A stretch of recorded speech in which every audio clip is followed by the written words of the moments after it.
Did you guys know that Earth is the only planet in the universe? Well, I've always suspected. A Greek Orthodox priest by the name of Bishop Ambrosios of Calaverta, which I heard Ambrosius, and I'm like, isn't that the name of the dog on the Labyrinth? Where it was, Ambrosius? What was the name of the shaggy? Yes, yeah. I think that's the name of the dog, or wasn't at least, it? So, or at least fairly close. Yeah, something like that. Close, but yeah, I remember. The dog Ambrosius. No. I remember it was Sir Didymus was the fox that was in the movie. So, and I will always remember the word for epididymis because Sir Didymus guarded the path to pass the bridge, and just the bog like of eternal stench. Epididymis guards the path from the testicle, guards the bridge from the testicle to release the sperm through the vas deferens. Sir Didymus and epididymis. That's how I remember my testicular anatomy. I'm super good at this stuff. That's a good way. It's actually not a bad one. It's not a bad one. Anyway, so Hemant Meta says here on his Friendly Atheist blog, he's like, Greek Orthodox priests don't have a very good track record when it comes to saying sensible things. And the guy, the Bishop Ambrosius that we're talking about there, blamed all the wildfires and a flood recently in Greece on the atheist prime minister that they have there. Now, Bishop Anthemos of Thessaloniki is sounds like such a fucking Greek is a weird ass language to me. Yeah, it really is. He's making news for saying that Earth is literally the only planet. And Hemant here says that, and you thought that flat earthers had the dumbest theory about how the universe operates. That one is uniquely special. What? He can't have meant that. He couldn't have meant one planet. Like he meant like the only planet with life or something, right? Hang on. Let's see what we say here. Boy. Anthemos said in a quote here, he was talking to a crowd of people, said, "Take with a pinch of salt those who claim that they set foot on other planets." We haven't set foot on other planets yet. We've set foot on the moon. That's it. Yeah. So we did land the NASA InSight this week on Mars, which was goddamn exciting. That was pretty awesome. I think maybe that's what he was talking about because this came out shortly after. Confused. Maybe he thinks that we've actually visited other planets, or he thinks that they're claiming. I mean, he's clearly he's very confused. But he said that this knowledge was transferred to him by a Greek scientist whose name he didn't catch. Well done. That's just like saying it was God told you this. And the scientist guy categorically denied the existence of other planets. And this is the quote from... That didn't happen. I'm hearing and people are saying that there are no other planets besides America, and we're going to make America great again. People are saying. And I'm hearing. Yep. This is the quote from Anthemos. He says, "He told me that many young scientists came to the conclusion that there are no other planets besides Earth." And they're what? That's just not. You can see Mars from a really basic telescope. You can just buy that shit and see Mars. And he says here, their findings have not been published yet. And that means that those theories that they're not even a theory, hypothesis, Yeah. It doesn't exist if they haven't put up findings yet. Wow. This is just as much as saying I heard from a crazy guy on the subway that he likes to eat hard-boiled eggs that have been up his ass for a week. It's like, he makes cheese by pouring milk over bread and leaving it on his counter. Real thing somebody actually said to me. That is a blast from the past there, Felicia. I know, but I'll never get over it. I'll never get over that. And he said that to me. Hemant here says like, "Oh yeah, totally. And when I was younger, I had a girlfriend who just attended a different school, so stop asking me about her." You don't know her. She's from Canada. When I went to Canada, I messaged Roger. I'm like, now you can tell people you have a girlfriend in Canada.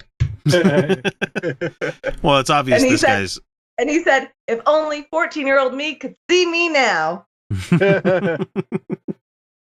Now, since we're talking about, and I'm just going to make this a double feature for this one, you get twice the price of admission. We're not even going to skip on this one because there's not enough here to make a whole story out of it. But since we're talking about a religious people being bent out of shape about things, Bishop Tobin, which is kind of okay. I know, right? Bishop Tobin. So recently, comedian Cameron Esposito tweeted an image of a nativity scene in his neighbor's yard. Or Cameron could be a lady as well. So I'm not sure which one we're talking about. Cameron Esposito, I don't know. And says here, our neighbor's 2 Joseph nativity is up, and I am beaming because it's a nativity set with no Mary. It's just 2 Josephs. Aww, it's kind of adorable. Yeah. I just hope that the lesbian couple that they're friends with got the 2 Marys for their nativity. So this image that the comedian tweeted says it was well received by many, but some conservatives were angry about the light-hearted nativity set in a Los Angeles neighborhood. Of course they were. Yeah. Of course they were. Because we're the fucking snowflakes. Yeah. Roman Catholic bishop, and there's Priest Tobin, is outraged by what he considers to be, quote unquote, sacrilege. It's not sacrilege if they don't believe it, buddy. Yeah. So he went to his Facebook page and started just ranting and raving because we're the snowflakes. Yeah, we're the snowflakes. We're the ones that are so easily offended. God damn it. He said here, it's like they get offended over things that are just like super personal to them and only affect their lives. And then it's like we are the ones that get offended over things like calling Black people dirty. Like, that's what we get offended over. But they're like, there's 2 boys in a nativity. That's not affecting you, dude. Shut the fuck up. It's also this guy's making a giant leap where there's like 2 men kneeling over a baby that are just 2 Josephs kind of thing. What's to say that means that it is actually a gay nativity? I mean, we know it is, but I'm just saying, where does it say that Joseph's whispering in the other Joseph's ear, hey, we made this by having sex? You know, there's nothing like that. There's nothing about that. It's just 2 guys. It's like, there's no sign. I mean, look, there's no sign up behind Joseph where it says dick tastes yummy. That's all I'm saying, is that there's just somebody needs to put a sign up there that says with God all things are possible. Brian Fisher would have a fucking heart attack if he knew that we were talking like this. Anyway, so his being pissed off here's his little statement. Just came across this photo of a gay nativity scene, 2 Josephs dressed in pink. Fucking hell. Watching over the Christ child. How sad that someone believes it's okay, or funny, or cool, to impose their own agenda on the holy birth of Jesus. That's not imposing an agenda! Oh my God. You guys have agendas! You guys are the ones! You're the ones who go to the legislatures and push your things into, like, public, like, into courthouses and schools and textbooks. They put a nativity with 2 Josephs on their lawn! On their lawn! And no atheist ever has tried to get a law passed that a nativity can't be allowed on a fucking lawn. That has never fucking happened. We might drive by and go, but that's the biggest complaint you're gonna get from us. Well, yeah, because most of them look tacky as fuck. But if there's 2 Josephs, we might be like, huh? And that's the end of that conversation. Yes, but this guy's like imposing your beliefs on us by having a thing we can see.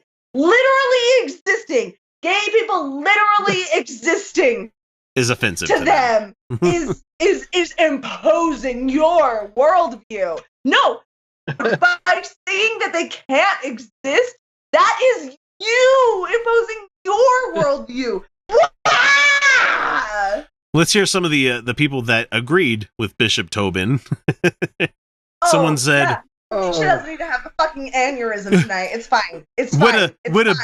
What a blasphemous display of hatred towards our blessed Lord. And then there's another one.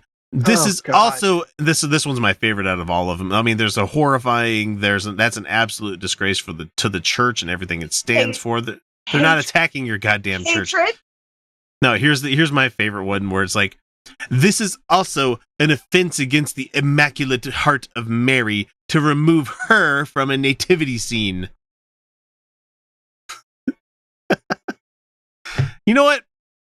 What we should do as atheists, what we really should do, and this is just me making a joke here, we really need to just start hanging crucified Jesuses just out in front of our houses every Christmas and just be like just bam, really there graphic, he is. Like really graphic crucified Jesuses. And then just these weeping, sobbing Marys, both Magdalene and the Virgin Mother, just devastated over the loss of their loved one. And I just want them to cover in his blood as it fell off the crucifix because she can't escape it, and this is just her child. Yeah, that's your guys' religion. Super nice. I want this to be put up at Christmas for everybody, or not even have to have the Mary or the Mary Magdalene or anything. Just a Jesus that's bloody and on the cross and just hanging up there, and just I want to see people go like, well, that's kind of offensive. Be like, no, it's not. Yours. Not to you. That's yours. Right. That's right. Yours. You said that's the reason for the season, right? That's your thing. I'm sorry. I'm a witch. I'm still going with trees and wreaths and food and booze. That's my Christmas. But it's horrifying, and it's an attack on the Christian faith. Yeah, my Christmas comes with nice things. Because I'm presents. Right. Because I'm a witch. And sex! I'm not literally a witch, guys. Food! I'm not a Wiccan. It's just fun to call myself a witch. Just chill the fuck out. I'm not wooey, okay? Yeah. I just always thought it was really weird, people putting up all of these statues of a kid born in a barn. I mean, really. Did you see? Was it a Mormon? Was it a Mormon who? Yeah, it was. Who was like, for those who don't know, an inn was where they kept the animals. No, it wasn't. He said that Christ was rejected from multiple inns, and then he said an inn is where they kept the animals. No, it wasn't, dude. It means the same thing then as it means now. Where put your head. It's a hotel, an inn, the bed and breakfast, motherfucker. Yeah. To use the vernacular, it's a B&B with service. That's all it really is. Yeah. Yeah, the inn came with usually it came with a dinner of some sort, and maybe and you had to pay extra for some extra stuff. I don't know. They came in a lot of forms throughout history, but it was when you're traveling and you stay there because you didn't have a house to stay in. It's the same thing it means now. The same thing it means now.